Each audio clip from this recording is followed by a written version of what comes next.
नाशिक महानगरपालिका एकीकडे झाडे लावा झाडे जगवा अशी जनजागृती करीत असतानाच दुसरीकडे महानगरपालिकेच्या हद्दीतच विनापरवाना वृक्षतोड सुरू असल्याचा गंभीर प्रकार समोर आला आहे। याबाबत गुन्हा दाखल करून कारवाई केली जावी अशी मागणी नागरिक व वृक्षप्रेमींनी केली आहे। याबाबत सविस्तर वृत्त असे की अंबड गावातील एका शेतात गट नंबर 13 व 110 येथे अनेक वृक्षांची सर्रासपणे कत्तल करण्यात आली आहे।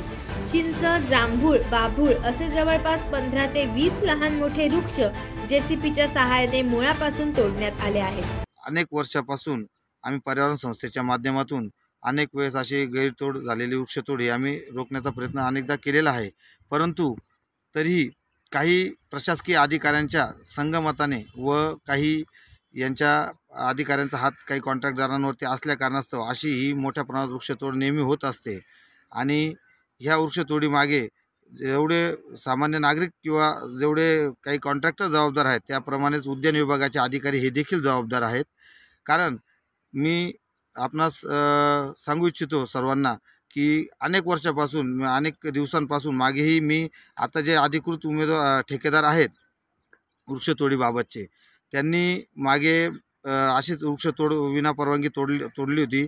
त्यांनी ठेका तो नावाला घेतलेला आहे, फक्त लाकूड फाटा जमा करण्यासाठी, लाकूड फाटाचं त्यांच्या माणसांचे पगार रोज सुटण्यासाठी ते काही विभागीय अधिकारी जे आहेत, विभागीय अधिकाऱ्यातले उद्यान विभागाचे जे निरीक्षक वगैरे आहेत यांना मॅनेज करून ते जर 2 फांद्या तोडायच्या असतील तर तिथं 4 फांद्या तोडतात, काही झाडं बुडापासून छाटतात। हे असे प्रकार चालू आहेत। त्याबाबत मी विभागीय अधिकाऱ्यांना मागे पत्र देखील दिलेलं आहे आणि त्या ठेकेदाराला काळ्या यादीत टाकायला लावलेलं होतं, परंतु असं असताना देखील त्या ठेकेदाराने अधिकृत व अनधिकृत एक टोळी तयार केलेली आहे। आणि ही टोळी तयार करण्यामागे अनधिकृत टोळी असे इकडे तिकडे जाऊन विनापरवानगी मळ्यामुळ्यात जाऊन ते झाडं तोडतात, त्या लोकांकडून पैसे घेतात, झाडं तोडून द्यायचे पैसे घेतात। अनेक वर्षापासून उद्यान विभागाच्या अधिकाऱ्यांच्या बदल्या झालेल्या नाही आहेत।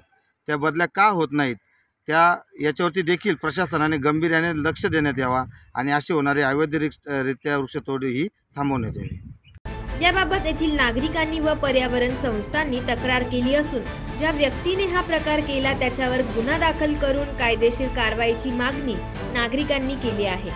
9 न्यूज साठी प्रतिनिधी नितीन चव्हाण, सिडको, नाशिक।